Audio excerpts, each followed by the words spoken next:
15 My Amish husband reported me for missing one prayer. He had hidden the clock. The clock on our kitchen wall had a plain white face, black numbers, and a crack along the bottom right corner that my husband said came from the move.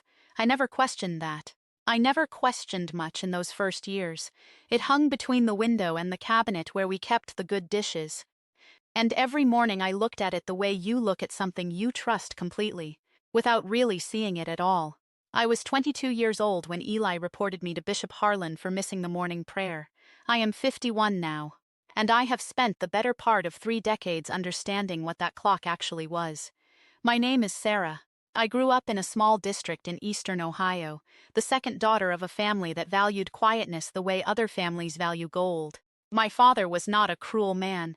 He was simply a man who believed that a woman who spoke carefully would never need to speak loudly. My mother lived by that principle so completely that by the time I was old enough to notice, I could not tell where the rule ended and where she began. I assumed that was how marriages worked. I assumed a great many things. I met Eli Brenneman when I was 19. He was 28, already established, already trusted by the men in our district in the way that a man who agrees with the bishop on every question tends to be trusted. He had a good farm, repaired house, and a reputation for discipline that the older women mentioned the way they mentioned a well-built fence, admiringly, and with some relief. My mother told me he was a steady man. My father said nothing, which in our household meant the same as approval.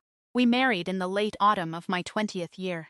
The wedding was held in the barn of my parents' property, and I remember the cold coming up through the floorboards and the way the women's breath made small clouds while they sang. I remember thinking that I felt very small inside my dress, and that the smallness was appropriate, and that I would grow into the life the way a plant grows into a new pot, slowly, with patience, without complaint. The clock appeared 3 weeks after we moved into the house. Eli brought it home wrapped in a flour sack and hung it himself. On a nail he drove into the plaster while I was washing the breakfast dishes. He did not ask where I would prefer it. He chose the spot between the window and the cabinet, stepped back, adjusted it twice, and said it would help me keep the household on a proper schedule. I thanked him. The clock had a plain white face and black numbers and what I later recognized as a very particular feature, a minute hand that moved in small, silent increments with no audible tick.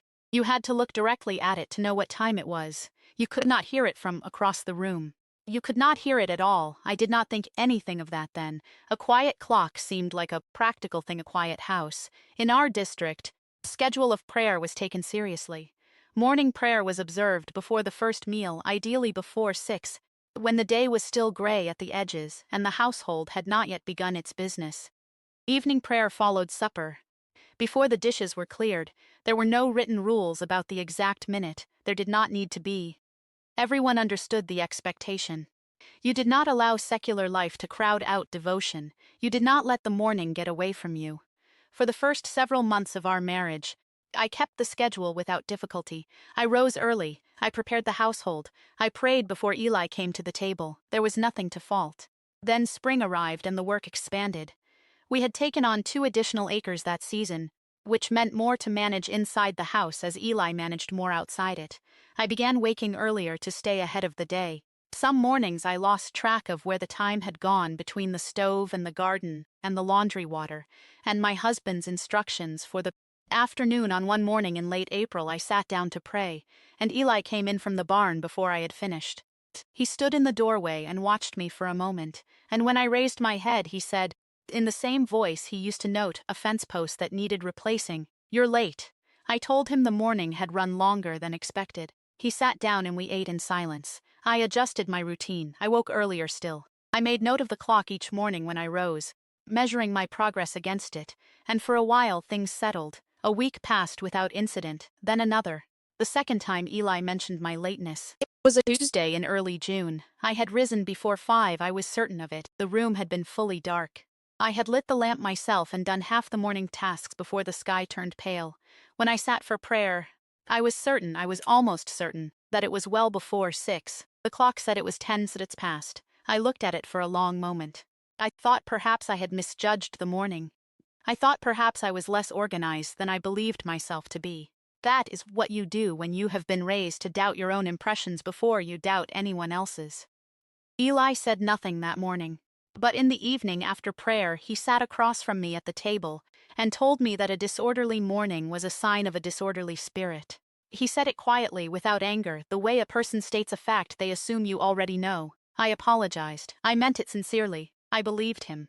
The clock hung between the window and the cabinet, and I looked at it the way I always did, with complete, unexamined trust. By summer I had developed what I can only describe as a kind of vigilance that exhausted me from the inside. I checked the clock the way a nervous person checks a door, repeatedly, compulsively, always half afraid of what I would find. Some mornings the time seemed to move faster than it should. I would glance at the clock and see 5:40 and look again, 10 minutes later, and find it was past 6. I assumed I was losing time to distraction. I assumed I was not as efficient as I needed to be. I began waking in the night and lying still, counting backward toward morning, afraid to let myself fully sleep. In late July, Eli reported me to Bishop Harlan. He did it on a Wednesday. I did not know until the following Sunday when the bishop asked to speak with me after the service in the quiet room at the back of his home where he held minor corrections. He was a careful man, Bishop Harlan. Not unkind in his manner but very precise in his expectations. He told me that my husband had expressed concern about my observance of morning prayer. He said that a husband's concern for his wife's spiritual discipline was his rightful responsibility, and that my consistency had apparently been a matter of some difficulty. I sat very still. I said that I was trying to do better. He told me that trying was not the same as succeeding, and that I should examine what in my daily life was creating the disorder. He said it with genuine gentleness, and that gentleness was somehow worse than an accusation would have been. I walked home beside Eli in silence. The fields were very green, and the sky was white at the edges, and I kept thinking that I had done something wrong and could not locate exactly what it was. I looked at the clock more carefully after that. I began writing down times in the small household ledger I kept. When I rose, when I began prayer, what the clock read. Not because I suspected anything, simply because I needed evidence that I was not losing my mind. The ledger should have reassured me, it did not. The times I recorded did not correspond to what I expected. There were mornings I woke before 5, noted the clock at 5:20 when I rose, and found it past 6 before I reached my chair. The gaps were not large, but they were consistent. 8 minutes, 11 minutes, 9 minutes, never less than 7. I told myself I was writing the times down wrong. I told myself the ledger was unreliable. I was 22 years old, and I had been married for less than 2 years, and I had no framework for the thought that was beginning, very quietly, to form beneath everything else. The thought was this: something about that clock was not right. I want to be honest about what followed, because it is easy to describe this time as a period of growing suspicion. It was not. It was a period of growing shame. I still believed firmly that the problem was me. The ledger entries were a private attempt to improve myself, not to investigate my husband. The idea that Eli might have tampered with the clock was so far outside the shape of my thinking that it did not arrive as a real idea at all. It arrived the way absurd things do, as a brief flash that I dismissed before I could examine it. The autumn of that year, my mother-in-law came to stay with us for 6 weeks while her roof was being repaired. Her name was Ruth, and she was a woman of considerable precision herself. The kind of person who notices the position of objects and the timing of meals with the accuracy of someone who was raised to find disorder personally offensive. I did not love her, but I respected her observational nature, and I was careful around her in the way that you are careful around someone who misses nothing. On her 3rd week with us, she asked me what time I rose. I told her, before 5, usually. She nodded, looked at the clock, and said nothing else. 2 days later, she was at the kitchen table before I was. I came downstairs to find her sitting with her hands folded, watching the clock. When she saw me, something crossed her face that I could not name at the time. Not quite guilt, not quite pity. Something caught between the two. The clock runs a little fast, she said. I stopped where I was. She said it again without looking at me. It tends to run fast, Eli knows. Then she stood, moved to the window, and began discussing the state of the vegetable garden. I stood in the kitchen for what felt like a long time. The clock hung between the window and the cabinet. A little fast, she had said, as though it were a minor household inconvenience. As though the degree to which it was fast did not matter, and why it was fast did not matter, and who knew about it did not matter. I looked at the clock that morning, truly looked at it. For the first time since Eli had hung it on that nail, the face was ordinary. The hands were ordinary, but the mechanism I now understood was not a passive object. It was not simply a tool for telling time, it was a record. A measuring instrument that had been measuring me, and measuring me wrong, and someone had known. I did not confront Eli that day. I did not know how to begin. Instead, I began a different kind of watching. I started comparing the kitchen clock against the position of the sun. Something any farm child learns early. The rough arithmetic of shadows and seasons. I started noting the length of morning light against what the clock reported. In November, mornings are predictable that way. The light has a schedule that no clock can alter. Within 2 weeks, I had confirmed what Ruth's offhand sentence had told me. The clock ran between 8 and 12 minutes fast. It did it consistently. The way a deliberate adjustment runs, not drifting, not varying, but holding steady at a set interval. A mechanical clock that runs fast by accident drifts, it loses or gains irregularly. It does not hold a precise 8 minutes ahead for weeks without variation. Someone had said it that way. I knew only one person in that house who had ever touched the clock. The knowledge settled in my chest like cold water, filling a space I had not known was hollow. I sat with it for several days. I did not cry. I was past the age of easy crying by then.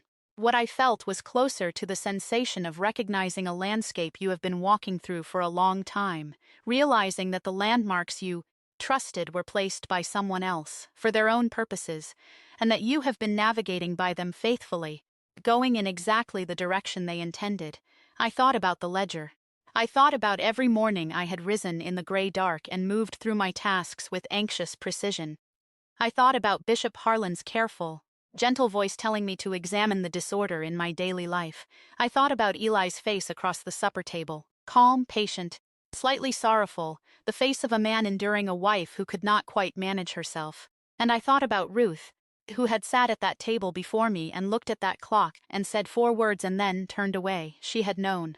Perhaps not every detail, perhaps not the full purpose, but she had known the clock ran fast and she had never said so, not to me, not to the bishop, not to anyone who might have altered the record.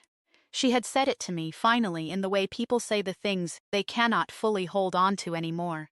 Quietly, sideways, in the hope that the saying of it might count as something without requiring them to do anything at all. I did not hate her for it. I understood her position completely. She was a woman who had survived her own marriage by the careful navigation of what she noticed and what she chose not to speak about. I was not in a position to judge her for that. I had been doing the same thing, only I had not known it. The question before me now was what to do with what I knew. I want you to understand how narrow that question actually was. I had no independent income. I had no vehicle. I had no family member outside the community who could have offered shelter without consequence. My mother was in the district and would have told me gently and with genuine love that a wife's submission was not contingent on her comfort. My father would have said nothing, which in our household still meant the same as approval. I had a small number of women I called friends, but friendship inside that community operated within tight walls. Information traveled. And the walls of women's confidence were thinner than we were encouraged to believe. What I had was the ledger. What I had was the knowledge of what the clock had been doing and who had set it.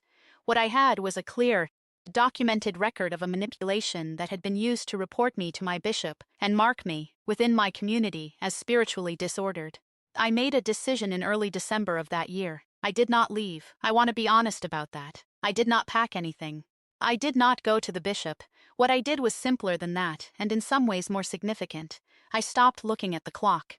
I began keeping time by the light.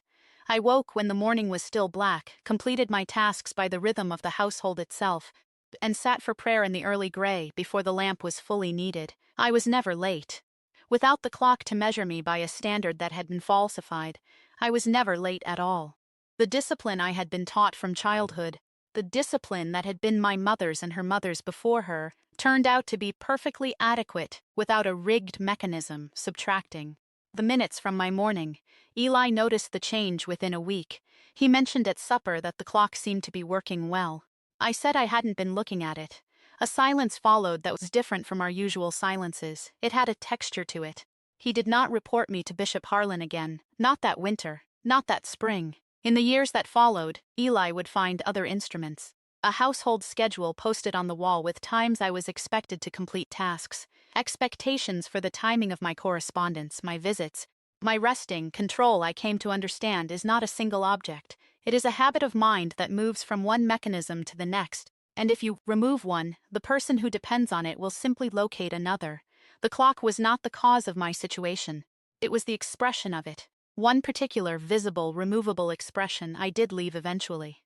Took 4 more years and the arrival of a daughter, my girl, my Ruth Ann, born in the summer of my 26th year, and the understanding that the world she was being prepared to enter was one in which the clocks would all be set by someone else, and she would spend her life apologizing for being perpetually, inexplicably late. That was the thought that finally moved me, not the thought of my own life, but the thought of hers. I left on a Thursday morning in October, with Ruth Ann on my hip and the ledger in my bag. I did not take the clock, I did not need to. Bishop Harlan was informed, of course. Formal shunning followed the process our district observed, careful, measured, sad in the way that institutional sadness tends to be. Several of the women I had called friends did not respond to my letters. My mother came to see me once, the following spring, the small house I rented in a town some distance away, and she sat at my table and held Ruth Ann and said very little. And before she left, she put her hand briefly on the side of my face, and I understood that she was sorrier than she knew how to say. Ruth, Eli's mother, died 2 years after I left. I heard from a woman who had remained in the district. She'd lived her whole life in that house. I hoped that in her final years she had said out loud, to someone who could act on it, the things she had only ever managed to say sideways. Eli remarried within the year. I have no feeling about that. Ruth Ann is 29 now. She lives 3 hours from me and calls on Sunday evenings, and she has a kitchen with a clock on the wall that she trusts completely and never once thinks about. I have watched her glance at it during our calls, just a quick look, natural and unhurried, and something in my chest goes quiet when she does. She does not know the full story of the clock. She knows some of it. She knows enough. I have told her the parts she needed and held back the parts that would have hurt her without helping her, because that is the judgment a mother makes, and I believe it is the right one. But I have also told her this, and I have told it to her clearly. If a person in your life manages the information you use to understand yourself, if the measurements you live by turn out to belong to someone else, that is not your failure of discipline. It is not your disorderly spirit. It is not your fault at all. The clock in my own kitchen now is an old one, loud and slow, with a brass pendulum that you can hear from the hallway. I chose it specifically. I chose it because you cannot be in a room with it without knowing exactly what it is doing. It announces itself. It keeps perfect time. It was never given to me by anyone. Some mornings I sit at my kitchen table before prayer, in the early light, and I listen to it. I know exactly what time it is. I have known for a long time now exactly what time it is, and no one else decides that for me anymore.